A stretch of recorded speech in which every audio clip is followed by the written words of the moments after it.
Olá, boa noite. Boa noite, bem-vindo ao Rede TV News. Defesa do ex-presidente Jair Bolsonaro diz que vai entregar joias sauditas ao Tribunal de Contas da União. O presidente Lula decide indicar Cristiano Zanin para a vaga de Ricardo Lewandowski no Supremo Tribunal Federal. E você vai ver também. Chuvas intensas, deslizamentos de terra causam 8 mortes em Manaus. É um bebezinho dentro da caixa. Em São Paulo, alagamentos e prejuízos pelo 6º dia consecutivo de tempestades. Incrível o nível da destruição aqui. 8 pessoas morreram soterradas num deslizamento de terra após a forte chuva que atingiu Manaus no fim de semana. A prefeitura decretou estado de calamidade pública. Na manhã de hoje, os moradores precisaram retirar os pertences de dentro das casas. O deslizamento na noite de ontem aconteceu em um terreno baldio na zona leste de Manaus e atingiu cerca de 11 casas. A área é de difícil acesso e considerada de risco. As equipes de resgate passaram a madrugada no local. 8 pessoas morreram soterradas e 3 foram resgatadas com vida. Algumas vítimas eram venezuelanas. 76 desabrigados foram cadastrados para receber o auxílio aluguel da prefeitura. Nós removemos as famílias, temos 74 pessoas abrigadas nessa igreja que nós estamos transferindo para uma escola municipal aqui na rua Topázio, onde aconteceu o deslizamento. Nós estamos pagando auxílio aluguel para todos os moradores, vamos fazer a distribuição de cestas, de colchões e auxiliar naquilo que for preciso. A ordem do prefeito é que as pessoas sejam retiradas daqui para um lugar seguro, não tem como garantir a segurança deles se permanecerem aqui e que as casas sejam destruídas para que eles não voltem. Nas últimas 24 horas, choveu quase 100 milímetros em toda a cidade. A Defesa Civil Municipal registrou mais de 120 ocorrências. Nesta rua, muitas casas alagaram completamente. Aqui nessa parte funcionava um salão de beleza. Os móveis que existiam aqui foram parar debaixo d'água. Agora, os moradores lutam para limpar toda a área e reconquistar o que perderam. E perdeu tudo, material dela de trabalho, roupa, cama. As meninas aqui, que são 3 famílias que moram aqui, dividem aluguel, também tiveram suas perdas também. Para fugir do pior, vale tudo. A Nayana salvou a filha de apenas 1 mês numa caixa de isopor. Foi desespero total, eu vendo a minha filha naquele jeito. Pensei que ela ia morrer, fiquei desesperada e a única solução foi a caixa de isopor, né? Como vocês viram que visualizou em todo Manaus, foi a caixa de isopor que eu consegui salvar ela. O prefeito de Manaus, Davi Almeida, decretou estado de calamidade pública. Amanhã ele se reúne com o presidente Lula, com a intenção de conseguir recursos para o trabalho de prevenção aos desastres. E a tarde em São Paulo também foi de caos por causa da chuva. Todas as regiões da capital ficaram em estado de atenção para alagamentos. A repórter Joyce Mafezoli traz as informações para a gente ao vivo.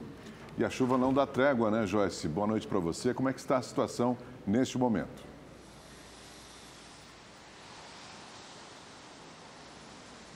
É isso, Augusto. Boa noite a você, Amanda. Boa noite a todos que acompanham o Rede TV News. Ainda chove em São Paulo, fraco, mas chove. O corpo de uma mulher foi encontrado na Zona Norte, na junção do rio Tietê e Tamanduateí. Os bombeiros ainda não confirmaram se ela foi vítima de afogamento em decorrência da chuva. A região entre a ponte da Vila Maria e a rodovia Presidente Dutra ficou alagada.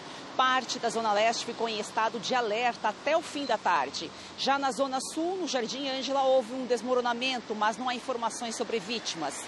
O Corpo de Bombeiros registrou 25 chamados para quedas de árvores e 56 para alagamentos e enchentes. A Prefeitura suspendeu o rodízio de veículos e caminhões na tarde desta segunda-feira em razão do temporal. As frequentes chuvas que vêm acontecendo na última década, chuvas extremas na Grande São Paulo, triplicaram em uma década, segundo o Instituto Nacional de Meteorologia. Em março, já choveu 70% do esperado para o mês. Veja na reportagem de David Diogo. O paulistano teve que enfrentar novos alagamentos no 6º dia consecutivo de fortes chuvas. Na zona sul de São Paulo, vários carros ficaram boiando. Esse, com o limpador de para-brisa ainda ligado, só parou porque ficou preso em uma placa de trânsito. Incrível o nível da destruição aqui. Nem deu tempo dos moradores da região se recuperarem da tempestade de ontem. Sofás, eletrodomésticos, colchões, Tudo que foi perdido estava no meio da rua. Dados do Instituto Nacional de Meteorologia apontam que a frequência de chuvas extremas triplicou em uma década na Grande São Paulo. Em março, já choveu mais de 73% do esperado para todo o mês. E como o solo permanece encharcado, não é, pelas chuvas dos últimos dias, então isso potencializa, não é, essa condição tanto para alagamentos, como para elevação de nível de rios e córregos, né, principalmente os pequenos córregos, e também para deslizamentos de terra, né? O resultado disso se vê nas ruas. Ontem, o muro de um supermercado desabou. Carros foram arrastados e vários imóveis ficaram inundados. Eu ainda não falo só de mim que foi tão afetada, né? Porque teve mais pessoas que perderam mais coisas, pessoas que perderam tudo na realidade. Eu, na verdade, foi só o prejuízo maior que é meu carro, minhas coisas, né? O brechó que inundou. Essa moradora se desesperou quando viu a casa cheia d'água. Acabou, Sérgio. Acabou minha casa. Minha casa como que tá? Como que eu vou ficar calma? A dona Maria mostra até onde a água subiu. Moça, eu tinha acabado de comprar uma televisão novinha, zerinha, foi embora. E eu perdi tudo, perdi compra, perdi tudo, armário. Esta rua na zona leste de São Paulo ficou parecendo um rio. Para evitar que veículos passem e entre mais água nas casas, os moradores resolveram interditar a via. Ontem era 10 horas da manhã, eu fui lá embaixo no pesqueiro, a água estava aqui assim em mim, ó, que eu fui ajudar a socorrer uma senhora. Esta senhora que é cadeirante foi retirada de casa pela equipe do Corpo de Bombeiros. O jeito que a minha mãe tá saindo. Virou aí, ó, todo mundo emendou casa com rua, perderam tudo. Lá dentro de casa tá tudo cheio de água lá na minha cozinha. É muito triste, né? É muito triste, eu comprei minhas coisas e ainda tô pagando ainda, viu? A tragédia em São Sebastião, no litoral paulista, reacendeu o sinal de alerta em Caraguatatuba. Moradores e ambientalistas estão preocupados com alterações propostas pela prefeitura no novo plano diretor da cidade. Pois é, o ponto mais polêmico é a autorização para a construção de empreendimentos em áreas classificadas como zona de proteção permanente. A discussão está na Câmara do município e passará por audiência na quarta-feira.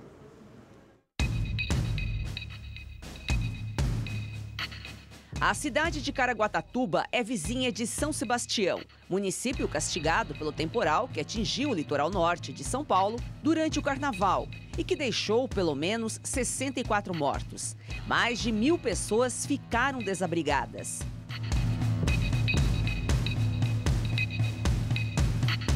Tivemos metade do que choveu em São Sebastião aqui nas outras cidades. Então, a gente vê com bastante preocupação essas mudanças, né? A cidade já viveu uma das piores tragédias do país.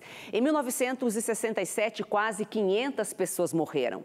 Em 2 dias, choveu estimado para 6 meses. Na época, o município tinha 15 mil habitantes, agora são 125 mil. Por isso, a preocupação de moradores e ambientalistas com alterações no plano diretor que permitem a construção de empreendimentos em áreas que, além de interferir na fauna e na flora, podem aumentar os riscos de deslizamentos. Que infelizmente ficou no passado e as pessoas perderam essa memória, né? Não só uma memória da questão ambiental aí, mas das pessoas que morreram. São tragédias anunciadas. Essa daqui seria uma tragédia pior ainda, porque além de anunciada, se tenta ter um caráter de legalidade com um plano diretor viciado que a gente precisa combater e não deixar acontecer esse tipo de ocupação. A discussão se concentra em 2 regiões, as praias de Tabatinga e Mococa. Áreas de remanescentes de Mata Atlântica importantes para o município, localizadas à beira de encostas e no limite, com o Parque Estadual Serra do Mar. Lá nós temos restingas arbóreas, temos mangues, florestas densas, florestas de cachetal, todas elas protegidas pela Lei da Mata Atlântica. É uma região considerada de prioridade extrema para a conservação da biodiversidade. Existem inúmeras espécies que são raras e muitas espécies em extinção que ainda são encontradas nestas áreas. Se não bastasse isso tudo, elas também oferecem alto risco de deslizamento de terra e de inundações. Um decreto do governo do estado já estabeleceu os tipos de intervenções que a cidade poderia receber. A Tabatinga está como zona de proteção permanente. A prefeitura quer transformar em zona turística ecológica, o que abriria caminho para a construção de empreendimentos imobiliários e rede hoteleira. Uma das alegações dos ambientalistas é que a mudança iria infringir a legislação estadual e só pode ser feita pela Assembleia Legislativa. No zoneamento, quando foi feito em 2017, Caraguá já foi a cidade que foi mais permissiva, né? A cidade que mais destinou a área para ocupação urbana. Então, não faz muito sentido ser mais abrangente ainda do que a lei estadual, até porque não é possível, né?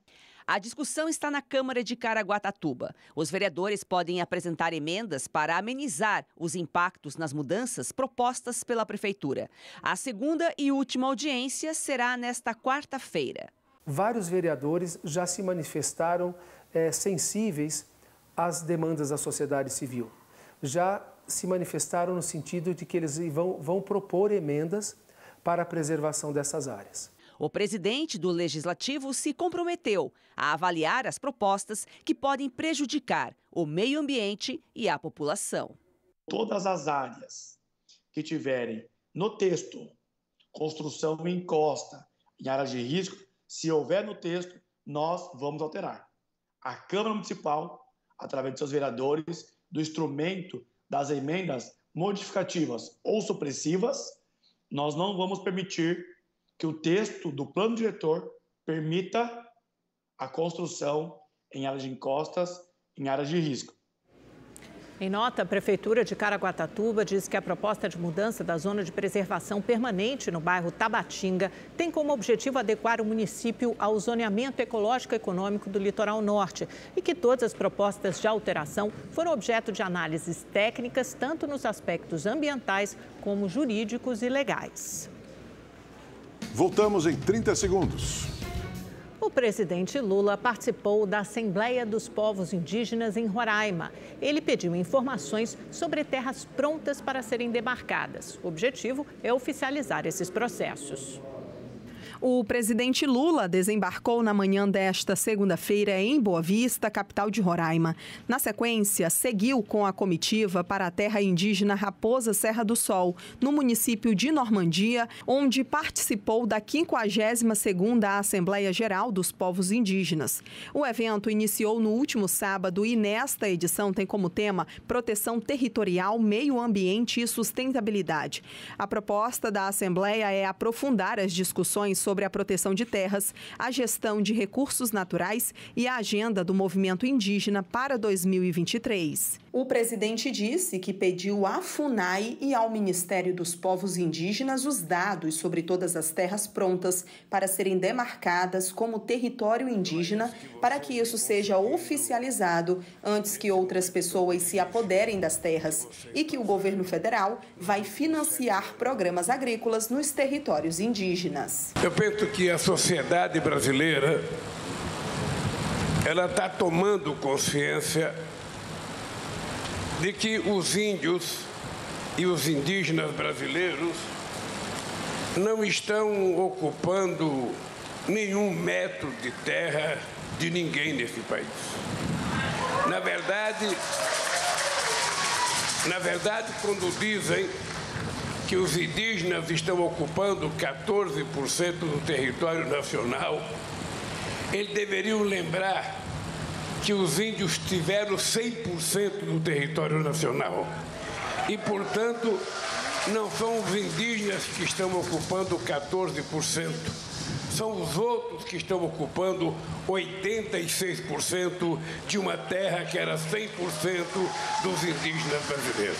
O encontro reúne cerca de 2.000 lideranças de Roraima, entre elas representantes dos povos Yanomami, Uaiuai, Uapixana, Macuxi, Taurepang, Iekuana, Sapará e Patamona. Também colaboram com as discussões representantes de 17 organizações das mais de 32 terras indígenas de Roraima. Além do presidente Lula e da presidente da Fundação Nacional dos Povos Indígenas, Joênia Wapichana, a Assembleia conta com a presença de representantes do poder público e de instituições federais como Polícia Federal, Ministério dos Povos Indígenas, IBAMA, INCRA e Ministério Público. O evento segue até a próxima terça-feira. Juristas, políticos e outras autoridades se reuniram hoje no Rio de Janeiro em um seminário que discute a liberdade de expressão. O ministro do Supremo Tribunal Federal, Alexandre de Moraes, defendeu que as redes sociais sejam consideradas empresas de comunicação. O evento na Fundação Getúlio Vargas debateu estratégias de regulação das redes sociais. Para o ministro Alexandre de Moraes, as plataformas digitais devem ser responsabilizadas pelos conteúdos que são divulgados. Nós temos que mudar a forma jurídica de responsabilização de quem é o detentor das redes. Não é possível ainda hoje que as grandes plataformas elas sejam consideradas empresas de tecnologia. Elas são também empresas de comunicação, empresas de publicidade. O maior volume de publicidade no mundo, quem ganha são essas plataformas. Então, da mesma forma que eu sempre repito, no mundo real há responsabilidade, e no mundo virtual deve haver também. As redes sociais são veículos da liberdade e da democracia, porque os brasileiros passaram a externar livremente os seus pontos de vista. Mas as mídias sociais ou acesso a elas também podem representar obstáculo ao pleno exercício da liberdade de expressão e da democracia. Sendo o mundo digital a nova âncora grega ou novo fórum romano, já não é mais preciso prender um cidadão para silenciá-lo ou para restringir drasticamente o alcance de suas palavras. Nos últimos 10 anos, a tecnologia tem desempenhado um papel cada vez mais relevante e as redes sociais passaram a ser veículos de ideologias e preferências, mas também de desinformação, discurso de ódio e violência. O desafio para os especialistas é combater as fake news. Um projeto de lei para regulamentar as redes sociais e combater as fake news já está sendo pensado pelo governo federal.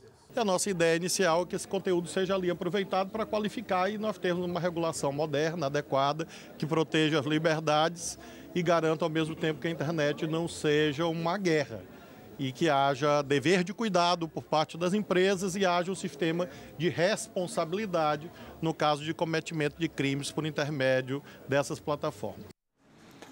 O ministro Alexandre de Moraes, do Supremo Tribunal Federal, concedeu liberdade provisória a mais 130 denunciados pelos atos golpistas do dia 8 de janeiro em Brasília. De acordo com o ministro, os presos não apresentam mais risco à sociedade nem ao processo. Eles terão que usar tornozeleira eletrônica e estão proibidos de acessar as redes sociais e se comunicar com outros envolvidos. Ao todo, 1.014 pessoas vão responder ao processo em liberdade. 392 permanecem presas. O ministro da Fazenda, Fernando Haddad, diz que espera aprovar a reforma tributária até outubro. Ele descartou a volta da CPMF. Durante participação no encontro da Frente Nacional de Prefeitos em Brasília, Haddad defendeu que a reforma tributária é necessária para o país voltar a crescer. Ele destacou que a alta carga de impostos, como ISS e ICMS, impede o crescimento do país. Nós estamos crescendo a 1% ao ano, há 10 anos em média. Se você tirar o crescimento demográfico, nós estamos com 0,5% de crescimento per capita no Brasil. Uma proposta de reforma que está no Congresso e tem o apoio do governo prevê a substituição de 5 tributos, entre eles o ISS municipal. Mas o ministro garantiu que o projeto não vai diminuir a arrecadação das cidades. Em mais de 80% dos casos, quase 90%, vai ficar exatamente no mesmo lugar. Exatamente onde ele está. Porque vai ser cobrado no destino E o destino são as grandes cidades dos principais serviços. A expectativa do governo é de que o texto seja aprovado pelo Congresso até outubro deste ano. A reforma tributária deve gerar, nas palavras do ministro, um choque de eficiência com impacto positivo de até 20% no PIB brasileiro. Mais cedo, em evento dos jornais Valor Econômico e O Globo, o ministro descartou mudanças no Simples Nacional e o retorno da CPMF. O grupo de trabalho da reforma tributária da Câmara deve apresentar um relatório até o dia 16 de maio. Até lá, terá tempo para discutir sobre o atual sistema tributário brasileiro e conhecer modelos internacionais. É possível simplificar, acabar com a judicialização, sonegação, mas também dar ao sistema progressividade. Ou seja, quem ganha mais, paga mais, quem ganha menos, paga menos. Com essa proposta como ela está, quem sai ganhando? O Poder Federal. Mas os estados e os municípios saem perdendo. E os pequenos e médios empreendedores espalhados por todo o Brasil saem perdendo. O ministro adiantou ainda que a desoneração da folha de pagamento não é prioridade. É uma coisa para a segunda etapa da reforma, quando for discutido imposto de renda, lucros e dividendos, entre outros temas, a folha também vai entrar nesse segundo momento. Hora de conversar com o nosso comentarista de política, Kennedy Alencar, direto de Brasília. Kennedy, o bolão de apostas aí em Brasília é quem será o indicado do presidente Lula para o Supremo Tribunal Federal, o ministro Ricardo Lewandowski, que se aposenta em maio, né? O presidente Lula já bateu o martelo, já decidiu quem vai indicar? Boa noite para você. Olá, Augusto. Boa noite para você, boa noite para Amanda, boa noite para quem está nos assistindo. Augusto, o presidente Lula está decidiu indicar o advogado Cristiano Zanin para a vaga do Lewandowski, que, como você falou, vai se aposentar em maio. No entender do Lula, o Zanin, ele atende aos critérios de notório saber jurídico, aos critérios constitucionais que são pedidos, ele tem apoio de ministro do Supremo e ele representa um advogado que lutou contra a demonização da política. Ele defendeu o Lula durante a Lava Jato, durante o período em que o Lula ficou 580 dias preso em Curitiba e acabou vitorioso ao final daquele processo. Portanto, é um nome que o Lula quer indicar e um assessor até brincou. Quanto mais a imprensa bate no Zanin, mais vontade o Lula tem de indicá-lo. E nas conversas reservadas, o presidente já sinalizou que vai indicar o advogado Cristiano Zanin. A hora de falar é que agora está sendo calculada, porque ainda tem um tempo, até o começo de maio, o Lula tem viagem para a China no final do mês, tem toda uma agenda em abril, e ele entende que a imagem da Lava Jato hoje é muito fraca no Senado Federal. Não haveria uma resistência ao nome do Zanin. Portanto, na Bolsa de Apostas, aí, o Cristiano Zanin está em primeiro lugar, porque o Lula decidiu que vai indicá-lo para a vaga do Lewandowski. Augusto e Amanda. Kennedy, agora na política tem gente que bate e o presidente Lula acaba afagando. É o caso do Arthur Lira, que deu um recado duro no começo da semana passada, mas cavou um jantar com o Lula na quinta-feira. O Lula está tentando azeitar essa base aliada. Ele já tem um plano de voo para as próximas semanas? Oi, Amanda, o Lula precisa do Arthur Lira. Tem um plano de voo, sim. O Lula está tentando articular um acordo entre o Arthur Lira, que é o presidente da Câmara, e o Rodrigo Pacheco, presidente do Senado, em torno do rito de tramitação das medidas provisórias. Durante a pandemia, a Câmara aumentou a parcela de poder que tem na tramitação dessas medidas provisórias e o Senado ficou quase como uma casa que dava carimbo ali. O Senado quer recuperar esse poder, então o Lula está tentando fazer uma negociação no atacado, um acordo entre o Lira e o Pacheco. E agora, Amanda, também tem uma negociação de varejo. São mais de 40 bilhões de reais que vão ser separados aí ao longo do ano para o Lula atender as negociações ponto a ponto das emendas parlamentares, porque ele precisa, sim, construir a base de apoio dele. Esse jantar, na quinta-feira da semana passada com o Lira, foi importante e é um pontapé inicial para a montagem final da base de apoio do Lula, que precisa, sim, de mais votos no Congresso. A situação dele não é fácil e tem toda uma agenda muito complicada. As medidas provisórias são de interesse do presidente da República. Se o Arthur Lira e o Rodrigo Pacheco estão brigando, quem acaba com um problema na sua mesa é o presidente da República. Por isso que existe essa negociação, tanto no atacado quanto no varejo, Amanda e Augusto. E, Kennedy, o Lula corre o risco de ser derrotado já em algumas dessas medidas provisórias, como a do CAF, por exemplo, não emitiria um bom sinal logo nesse início de governo, nas primeiras votações no Congresso, né? Ele tem que tentar debelar esse movimento. Sem dúvida, tem gente que está dizendo que o Lula vai receber um recado que é perder a medida do CARF, que tira do governo um voto decisivo. Então, essa negociação ela é muito importante para o Lula, está em risco, ele está tentando reverter uma provável derrota nessa medida provisória. Está tentando ver se com esse acordo ele reverte, porque o clima hoje é de negar a medida provisória. Perfeito. Obrigado, Kennedy. E agora, direto do Espaço da Sorte, na Avenida Paulista, a gente acompanha o sorteio da Quina. O prêmio é de mais de 10 milhões de reais. A gente volta já.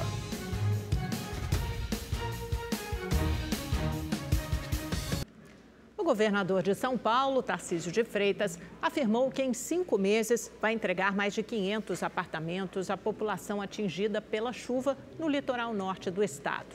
O anúncio foi feito durante almoço com líderes empresariais.